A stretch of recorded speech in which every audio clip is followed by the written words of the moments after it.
très bien, on a vu des fonctions de conversion, on va en voir des fonctions supplémentaires concernant les types number. Donc on va s'effacer tout ça et tout ça. Donc ici, on va se faire une variable a. Et on va lui dire que c'est égal à 3,14. Ok? Et on va voir une première fonction, la fonction floor, qui arrondit à l'entier inférieur. Donc si je fais $b égale floor, je place la variable a à cette fonction. Du coup, si je commence à lui dire echo b, il va me faire, enfin il va me return 3, puisque c'est l'inférieur, du coup l'entier inférieur à 3,14. Donc je resize ma page, j'ai bien ici 3. D'accord? On a également une autre fonction qui permet de faire le contraire, c'est la méthode cell, qui arrondit à l'entier supérieur. Donc ici je me fais une variable c, je vais dire fonction cell. De quelle variable on parle? De la variable a. Donc tu prends la variable a et tu me l'arrondis à l'entier supérieur. Donc ici, hop, je vais venir faire un écho de C et je vais avoir 4. D'accord? Alors C, et je vais avoir 4 ici. Vous voyez? Nickel. Donc ça, c'est pour arrondir à l'entier inférieur et l'entier supérieur. Ensuite, on a la fonction square, donc fonction racine carrée. D'accord? Donc ici, on va se faire une variable d, on va lui dire c'est égal, elle s'écrit en sqrt comme ceci, hop, et on lui place également donc la variable a. D'accord? Hop, je sais pas pourquoi ici j'ai mis voilà. Donc, hop, donne-moi la racine carrée de a. Donc il devra me donner 1,7 enfin 1, hop, on va voir le d, et j'ai bien ici 1,7, etc. Donc j'ai bien la racine carrée, du coup, de a. D'accord? Donc ça, c'est pour la racine carrée. Donc on va, hop, racine carrée, arrondi supérieur, et ici, arrondi inférieur. Ok, nickel. Maintenant, on peut évaluer la puissance. Donc on peut lui dire ici, donc hop, puissance.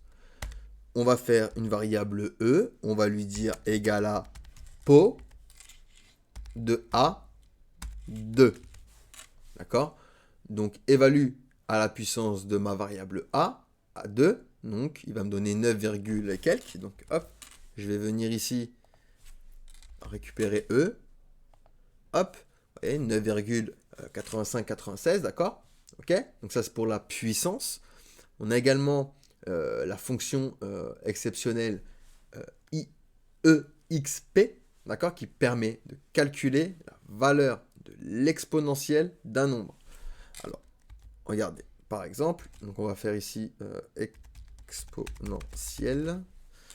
Voilà, on va faire une variable f, on va lui dire égal EXP de notre variable a. D'accord? Hop, on n'oublie pas le point virgule. Nickel. Et on va venir ici, du coup, se récupérer f pour l'écho. Et hop, je vais avoir 23,10, etc. D'accord?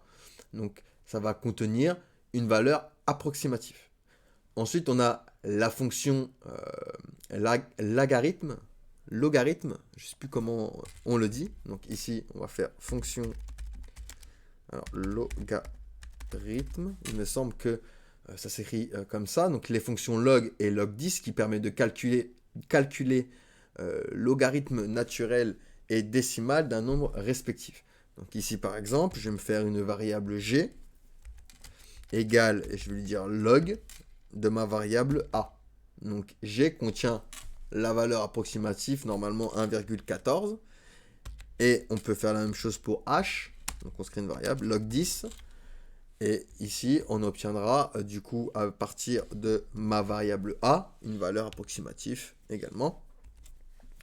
Donc ici, f, g, h. On va écho G et H. Donc c'est pas des méthodes qu'il faut connaître sur le bout des doigts, hein. On les utilise pour certains cas, surtout ceux-là. Hein, d'accord? Donc floor et cell, oui, on l'utilise souvent, mais ceux-là, c'est très rare qu'on les utilise. Hein. Mais je vous les montre au cas où. Donc vous voyez 1,14 et ici j'ai bien 0,49, etc. Donc parfait. Là, nous avons vu les fonctions d'expo et les fonctions de log. On va voir maintenant les fonctions trigonométriques. Ces fonctions, c'est comme sin, cos, tan, an, ins, acos et atan, qui permettent de calculer des valeurs de fonctions trigonométrie d'un angle en radian. Donc, pareil, c'est pas des fonctions qu'il faut connaître par cœur, mais il faut savoir qu'elles existent. D'accord? Donc, ici, par exemple, je vais me faire un i égale pi. D'accord? Donc, pi, vous connaissez pi en maths. Donc, ce serait égal, du coup, si je commence à me loguer i à 3,14, etc. Donc, ici, j'ai bien 3,14, donc j'ai bien pi. Et si, par exemple, je veux un angle de 45 degrés en radian, et bien ici, je vais dire pi divisé par 45. D'accord? Hop. Et je vais avoir ici, du coup, un angle de 45 degrés exprimé en radian. D'accord?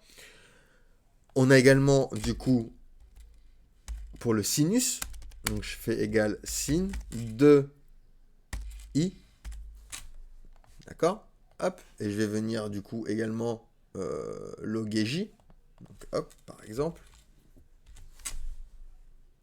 Alors, pas ici, pardon, ici. Hop. On va loguer j. Enfin, loguer le écho. Vous voyez? Tac. Donc, ça me donne le sinus approximatif de i, d'accord? Qui est égal à pi divisé par 45. Alors, j'ai mis 45 par 4, pardon, pour avoir le radian, un angle de 45 degrés. C'est divisé par 4 et pas 45.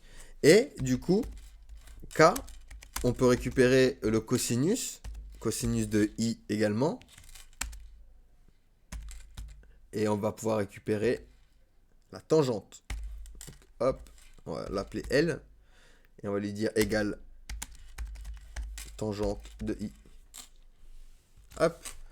Donc, même histoire. Hein, on va, hop, récupérer J.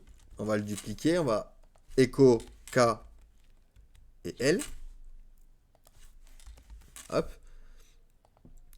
Et vous voyez, ici, j'ai bien récupéré du coup le cosinus et la tangente de coup de ma variable i. D'accord? Donc, vous inquiétez pas, ce pas des fonctions qu'il faut connaître par cœur, il faut juste savoir qu'elles existent et puis on va se faire dans pas longtemps quelques petits exercices où on va manipuler toutes ces fonctions. Donc si vous n'avez pas compris, essayez de revoir la vidéo ou vous inquiétez pas, on va passer à des projets pratiques. Allez, on passe du coup à la suite.